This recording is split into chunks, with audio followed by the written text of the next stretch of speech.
कुछ दिनों पहले ना मुझे बांग्लादेश के एक क्रिकेट फैन का मैसेज आया एंड ही सेड कि फारूक भाई शोरीफुल है। आई वाज लाइक हाँ है।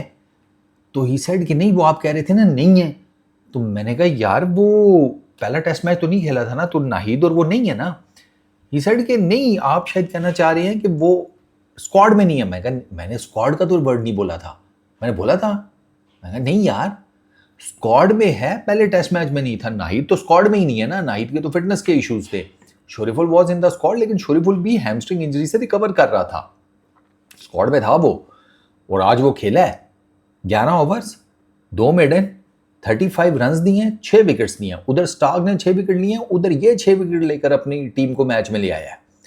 6 for 35 ये शोरीफुल का इनिंग्स बेस्ट भी है टेस्ट क्रिकेट में, ये उसका मैच बेस्ट भी है अभी तक। और वो जारी बात है नेक्स्ट इनिंग में इससे ज़्यादा ही करेगा। I want him to take 10 wicket haul, I want him to make Bangladesh winner. मेरा तो बड़ा सिंपल सा है। शोरीफुल की बॉलिंग यार, एक बात बताऊं, अगर स्टार्क को लक फैक्टर मिला था ना, शोरीफुल को भी मिला है। ठीक है, वो फिर मार्नस की विकेट हो जाए, वो फिर स्मिथ की विकेट हो जाए। स्मिथ की तो बहुत ही जिसे कहते हैं ना नेक्स्ट लेवल की लकीस्ट विकेट ना।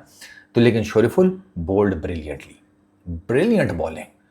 मतलब उसको था कि यार, हालांकि शोरीफुल के को 12-13 टेस्ट मैचेस हैं, ज़्यादा नहीं है।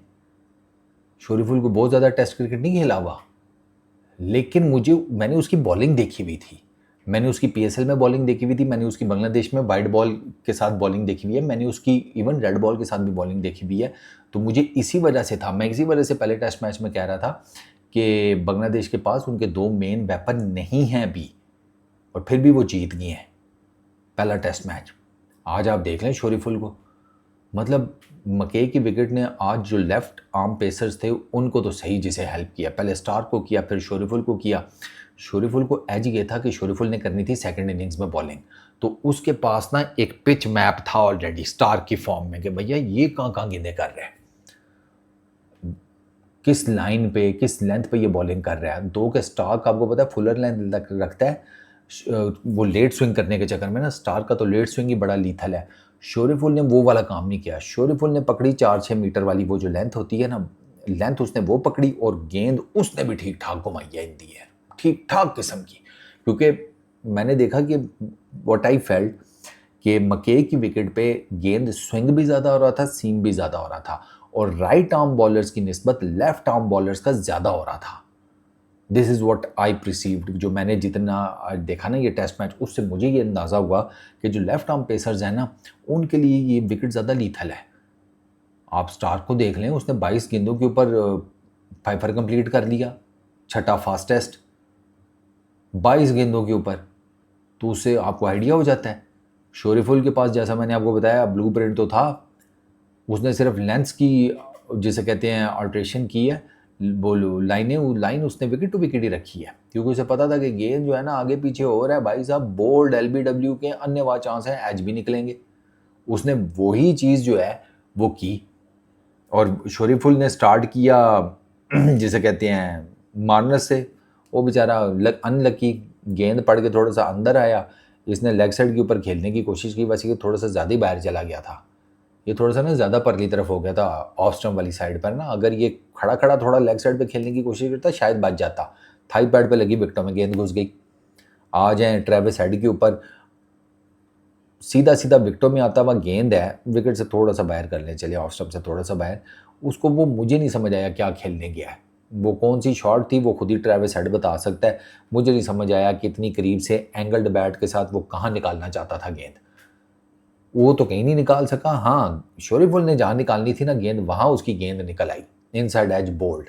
अच्छा, फिर स्टीव स्मिथ, ये आप अगर जाकर हाइलाइट्स में भी देखेंगे ना, जैसे ही गेंद लगा है स्टीव स्मिथ के पैड के ऊपर और अपील हुई है, आपने अंपायर से पहले कह देना है पक्का नॉट आउट है, पक्का नॉट आउट है। पीछे 2 स्टंप्स उसकी नज़र आ रही हैं भाई, ये तो पक्का नॉट आउट है। धर्मा से उसने कहा वो सबके शॉर्ट कर दिए उसने एकदम ही, आउट है। हालांकि वो क्लियर कट ऐसे नेकेड आई से लगता था क्लियर कट नॉट आउट है, लेकिन जब धर्मा सेना ने उंगली खड़ी की, आवाज नहीं है अच्छा चलो उन्होंने रिव्यू लेना था, देयर वाज नो चांस कि वो छोड़ देते रिव्यू, उन्होंने रिव्यू ले लिया। लाइन पे अंपायर कॉल होगी और इम्पैक्ट पे अंपायर्स कॉल हो गई। एक आधी अंपायर कॉल हो ना तो बंदा कहता है यार अनलकी रहा है। जैसे शांटू का अनलकी था, वो अंपायर्स कॉल होगी इम्पैक्ट के ऊपर, इधर इम्पैक्ट पर भी अंपायर्स कॉल, लाइन के ऊपर भी अंपायर्स कॉल, तो ये तो डबल अनलकी रहा है स्टीव स्मिथ। हालांकि बड़ा अच्छा खेला था, 42 किए, तो ये शोरीफुल की बहुत, ये इस मैच की सबसे लकीस्ट विकेट थी। ठीक है, अच्छा फिर उसके बाद आप आ जाएं, फिर शोरीफुल ने वेबस्टर और पैट कमिंस को एक ही ओवर में आउट किया। 31st ओवर था वो इनिंग का। वेबस्टर पहली गेंद के ऊपर अंदर आया, गेंद मिडल एंड लेग के ऊपर हवा में अंदर लेकर आया, उसने बैट एंड पैड करने की कोशिश की, पैड के ऊपर लगा, मिडल एंड लेग की लाइन, ओ मिडल एंड ऑफ स्टंप की लाइन थी, पक्का आउट। रिव्यू लिया, ज़ाया हो गया। प्लम्ब LBW था, पता नहीं रिव्यू क्यों लिया उसने। वो तो ऑस्ट्रेलियन कमेंटेटर्स भी कह रहे थे भाई तू प्लम्ब आउट है, तू प्लम्ब आउट है। उन्होंने कहा नहीं रिव्यू ले ही लेते हैं, कोई पता नहीं होता किस्मत का। किस्मत ने भी आकर 2 चपेड़े मारी के चलो वापस, हमें बुला लिया इतनी दूर से। नज़र नहीं आ रहा तुझे ग्रोसरी वाले, अन्ना आउट है तू, क्लियर कट आउट है, कोई अंधा भी आउट दे दे। नहीं, वेबस्टर को तो रिव्यू लेना था। फिर आ जाए पैट कमिंस के ऊपर। पैट कमिंस को जो गेंद पड़ा है ना, ये दूसरों को तो ये गेंद मारता था, ठीक है ना। आज वो जिसे कहते हैं ना टेस्टिंग हिज ओन मेडिसिन, वो वाला हुआ है। छोटा गेंद और एब्सोल्यूट पेस के साथ स्नॉटर मुंह के ऊपर यहाँ पर, यानी कि एक पल में गेंद उधर नजर आए पिच पे पड़ती, तो दूसरे पल में आंखों के सामने।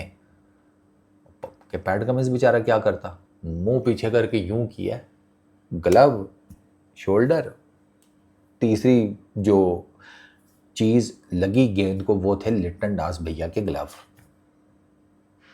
टोटल 4 चीजें जो है ना उस गेंद को लगी। पहला शोरीफुल का हाथ, फिर पैट कमिंस का ग्लव, फिर पैट कमिंस का शोल्डर, और फिर लिटन दास के हाथ। बस और कोई चीज़ नहीं। पिच को भी चलो टकरा लो तो 5 कर लो, इतना। ये वही ना स्नॉटर मारता रहता था दूसरों को, आज खुद पड़ा है ना, आज पता लगा होगा कि वो भाई साहब बैट्समैन के साथ जाती है यार, ये तो मैं उनको एकदम से जिसे कहते हैं उनकी दुनिया बदल देता हूँ, ये तो इसने मेरी दुनिया बदल दी। फिर उसके बाद 1-2 ओवरों बाद मिड स्टार्क को ऑफ स्टंप उड़ा दी शोरीफुल ने। शोरीफुल बोल्ड ब्रिलियंटली यार, ब्रिलियंटली। मैं वही तो रो रहा हूँ कि बांग्लादेश सिर्फ 100-150 भी अगर कर जाता ना, उन्होंने बैलेंस में रख देना था इस मैच को पहले डे के एंड के ऊपर। अभी ऑस्ट्रेलिया को 101 रन की लीड है। Starc 6 for 12, Shoriful 6 for 35, fourth pair to take 6 test wickets haul on the first day of a men's test match. ये चौथी मरतबा हुआ है, चौथी मरतबा कि टेस्ट क्रिकेट की तारीख में कि पहले दिन ही किसी टेस्ट मैच की 2 लेफ्ट आर्म पेसर्स ने 2 पेसर्स ने 6-6 विकेटें ली हों। अच्छा, इससे पहले वो सिडनी बार्न्स, मॉन्टी नोबल 1902 में, Aubrey Faulkner, Colin Blythe Leeds में 1907 में, फिर Frank Worrell, Bill Johnston, Adelaide 1951, बैंस की आंख 1950, 50, 270, वो 75 साल बाद भाई साहब, 75 ईयर्स बाद ये रिकॉर्ड हुआ है। 75 ईयर्स बाद, मतलब इससे पहले जब वो क्रिकेट खेली जा रही थी तो उस टाइम तो टीवी भी नहीं होते थे। जब ये रिकॉर्ड बने उस टाइम तो टीवी भी नहीं होते थे। ये तीसरे वाले में होगा टीवी शायद, 1951 वाले में। 1907 और 1902 में कौन सा टीवी था? उस टाइम तो लोगों ने खत लिख कर बताया होगा कि वो भाई ये लीड्स में ये वाला कांड हो गया या मेलबर्न में ये वाला कांड हो गया। अच्छा, फिर आगे हैं Starc and Shoriful. Third instance test cricket की तारीख में तीसरी मरतबा हुआ है। टेस्ट क्रिकेट की तारीख में 150 साल की तारीख है कि 2 लेफ्ट आर्म पेसर्स ने 6-6 विकेट्स ली हों, क्या नाम है उसका, टेस्ट मैच में। ये सिर्फ तीसरी मरतबा हुआ है। इससे पहले वो Alan Davidson and Brian Statham, Melbourne 1958-59, Worrell and Johnston Leeds में 51 में, एडिलेड में ओपनिंग डे के ऊपर। तो वो भाई पुरानी बातें हैं। ये इन्होंने आकर इस दफ़ा चरखा जो है ना उल्टा चला दिया, शोरीफुल ने और मिड स्टार्क ने। दे बोल्ड ब्रिलियंटली। शोरीफुल का तो मुझे पहले ही था शोरीफुल को मैंने पाकिस्तान के अगेंस्ट बॉलिंग करते हुए देखा हुआ था। 4 ओवर की क्रिकेट में आप जब एक बंदे को बॉलिंग करते हुए देखते हैं, आपको काफ़ी हद तक आइडिया हो जाता है कि यार अच्छा इसका क्या हिसाब किताब है, वो लाइन लेंथ का आइडिया हो जाता है। फिर वो रेड बॉल में जब उसको देखा था, मैंने कहा ठीक है भैया, शोरीफुल भैया की गेम ठीक है। लंबे कद का, कद बड़ा मैटर करता है भाई फास्ट बॉलिंग में। आपको नॉर्मल बॉलर की निस्बत ज़्यादा बाउंस मिलता है। ये शोरीफुल का जो गेंद स्मिथ को पड़ा है, जिस पे वो LBW हुआ है, वो को बहुत पीछे पड़ा हुआ गेंद नहीं था, गेंद तो आगे ही पड़ा था। फिर भी वो उसके कद की वजह से थोड़ा सा एक्स्ट्रा बाउंस हो गया। तभी तो वो कह रहे थे कि अंपायर कॉल हो जाएगी। कमेंटेटर तभी तो कह रहे थे ना, कुछ कमेंटेटर कह रहे थे मे बी अंपायर कॉल हो जाए, कुछ कह रहे थे नहीं ये तो साफ मिसिंग द स्टंप्स है। वो इस वजह से कि हाइटेड है, एक्स्ट्रा बाउंस जनरेट करता है। इससे पहले 3 विकेट्स हैं पर इनिंग में 3 विकेट हाईएस्ट हैं शोरीफुल की, और मैच में आई थिंक 4 हैं शायद। ये शोरीफुल का पहला 5 है। ये टेस्ट क्रिकेट में शोरीफुल का पहला 5 है। और आप अंदाज़ा करें किस बेहतरीन टाइम पर उसका 5 आया है कि बांग्लादेश को उसने मैच में वापस ले आया है। अब बस बांग्लादेश को करना सिंपल सा, जो मैं पहले भी 1-2 वीडियोज़ में बता चुका हूँ। कल आते साथ ऑस्ट्रेलिया को आउट करो, लीड ज़्यादा नहीं बढ़ने दो, फिर उसके बाद बैटिंग तगड़ी करो सेकेंड इनिंग में। पहली इनिंग में जो हुआ उस पर पुरानी बातों पर मिट्टी डालो, काजल वाला काम करो, और सेकेंड इनिंग्स में दबा के तगड़ी बैटिंग करो। उस तरह की बैटिंग करो जैसी आपने डार्विन में की थी। आप उस तरह की बैटिंग कर गए, मैं आपको बता रहा हूँ, आप डार्विन वाली बैटिंग कर गए ना सेकेंड इनिंग में, बांग्लादेश, अगर आप डार्विन वाली बैटिंग सेकेंड इनिंग में कर गए, ये टेस्ट मैच आपका है। मैं आपको लिख कर देने को तैयार हूँ।